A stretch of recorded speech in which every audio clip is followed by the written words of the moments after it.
BJP Delhi प्रदेश के विधायक करण सिंह तंवर ने दिल्ली की मुख्यमंत्री शीला दीक्षित और एनडीएमसी के पूर्व अध्यक्ष परिमल रॉय पर निशाना साधा है। उन्होंने बताया कि सन 2010 में हुए राष्ट्रमंडल खेलों के नाम पर शीला सरकार ने 2000 करोड़ से भी अधिक का घोटाला किया है और इस मुद्दे पर उन्होंने प्रधानमंत्री को भी चिट्ठी लिखी थी, जिसका जवाब अभी तक नहीं दिया गया है। अपने तथ्यों को साबित करने के लिए उन्होंने दस्तावेज भी पेश करे। तंवर ने कहा कि कनॉट प्लेस को आज खंडरों, गड्ढों आदि की राजधानी बनाने के पीछे शीला सरकार का हाथ है। इन्हीं मुद्दों पर उनसे बात की हमारे संवाददाता ने। कनॉट प्लेस का रेनोवेशन और रीडेवलपमेंट का काम जो है 2007 में सैंक्शन किया गया सिर्फ 71 करोड़ रुपए की राशि से, और बढ़ते इसको 700 करोड़ रुपए लगभग इसको 2008 तक जो है बढ़ा दिया गया। और इंजीनियर्स इंडिया लिमिटेड को नॉमिनेशन बेसिस पर इसका ठेका दे दिया, जबकि इसके टेंडर इनवाइट होने चाहिए थे। नॉमिनेशन बेसिस पे अगर ठेका देते हैं तो that is violation of the CVC guideline, और जो भारत के संविधान का प्रावधान आर्टिकल 14 का उल्लंघन है। मेरा मतलब कहने का ये कि 5 साल हो गए, कितना बुरी हालत है सारे कनॉट प्लेस की। जो दिल्ली का दिल कनॉट प्लेस, जिसको बाहर से विदेशी लोग भी देखने आते हैं, दूसरे राज्यों से भी आते हैं, और उसकी दुर्दशा को देखकर रोना आता है कि जिस पे 700-800 करोड़ रुपए खर्च किया जा रहा हो और वो आज तक भी उसकी हालत जस की तस है, बल्कि बद से बदतर हो गई है। और सबसे बड़ा दुख तो इस बात का है कि इस इंजीनियर्स इंडिया लिमिटेड को बार बार एक्सटेंशन दी जा रही है कि और काम आगे और दिन देते हैं आपको काम करने के लिए, और आपका समय बढ़ाते हैं। मुझे समझ में नहीं आ रहा कि पहले तो मुख्यमंत्री इनडायरेक्टली ये सारा काम करती थी, अब तो मुख्यमंत्री खुद मीटिंग को प्रिजाइड करती हैं, और पिछली बैठक में उन्होंने खुद ही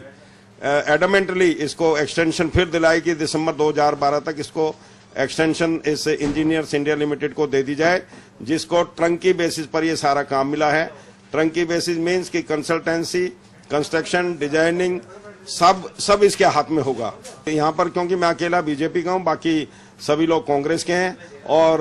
उन्होंने इस कंपनी के साथ सांठगांठ की हुई है। नहीं तो अगर कोई और दूसरी कंपनी वाला होता तो उसको जो है ब्लैक लिस्टेड भी कर दिया जाता, उसका ठेका भी रद्द कर दिया जाता, और उससे पेनल्टी वसूल करते।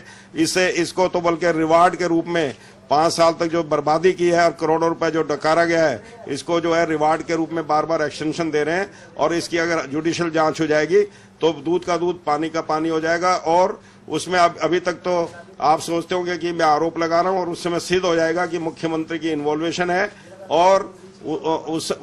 और इन्वॉल्वेशन के साथ साथ इसमें जो भी और इन्वॉल्व होगा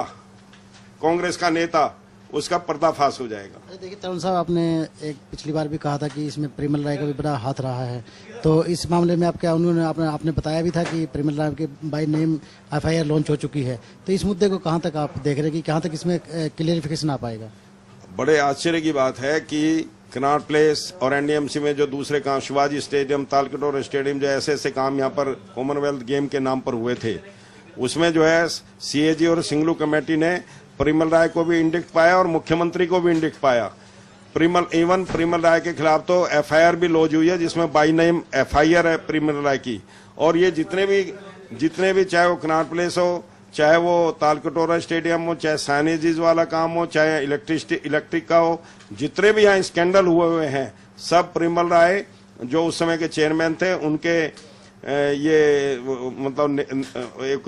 उनकी चेयरमैनशिप के दौरान हुए हैं। और उनकी और मुख्यमंत्री की सांठगांठ है, वो उससे भी क्लियर हो गया जब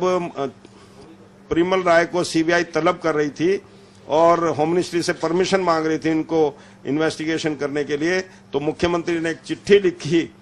कि परिमल राय को तलब ना किया जाए, सीबीआई को रोका जाए। और चिट्ठी में लिखा गया कि परिमल राय जैसा ऑनेस्ट, एफिशिएंट, सिंसियर और अच्छा ऑफिसर नहीं हो सकता, इसलिए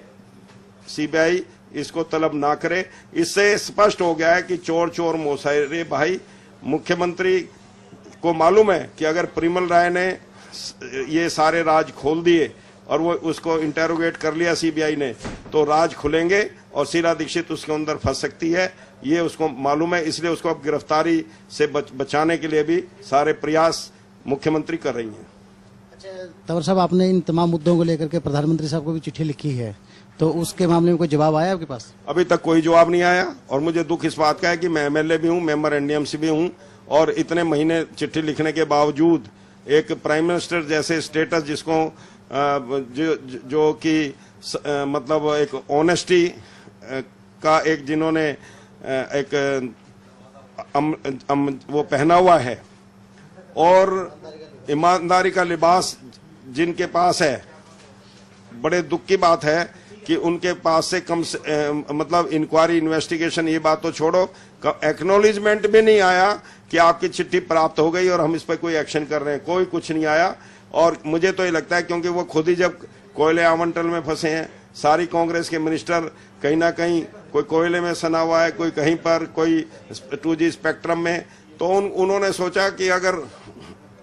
हम भी फंसे हुए हैं और वो भी फंसे हुए हैं तो कोई ऐसी बात नहीं है, तो चलता ही रहता है। इसलिए शायद उन्होंने इसको गंभीरता से ना लिया हो, क्योंकि उनके यहाँ पर तो ये स्कैंडल वगैरह तो है, एक मामूली सी चीज बन गई है। और ये तो जुडिशियल जांच होगी तो ही अदालत या कोर्ट के माध्यम से ही ये लोग जो है जेल जा सकते हैं,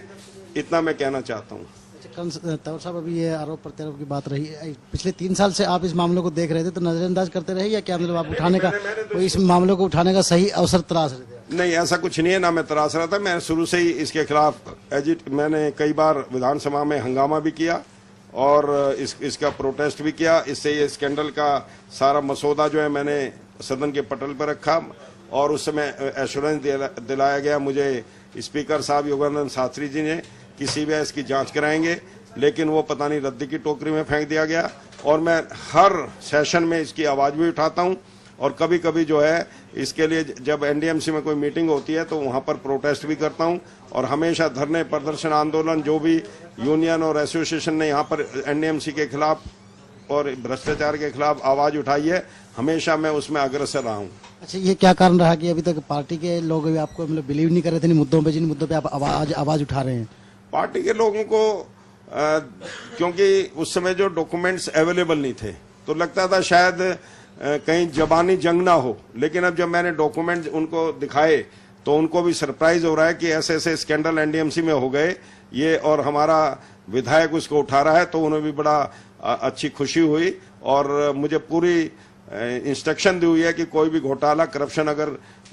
किसी भी डिपार्टमेंट में, चाहे वो दिल्ली कैंटोनमेंट में, दिल्ली सरकार में, दिल्ली एनडीएमसी में अगर कहीं भी दिखाई देता है तो हमारे पार्टी नेतृत्व गडकरी जी का आदेश है कि उसके लिए हमें जन आंदोलन भी करने चाहिए और उसके लिए प्रोटेस्ट भी करना चाहिए, और अगर जेल भी जाना पड़े तो जेल जाएंगे, लेकिन हम करप्शन और घोटालों से की लड़ाई लड़ेंगे और हर चुनौतियों का सामना करेंगे। अच्छा तंवर साहब, एक बात बताइए, अभी आप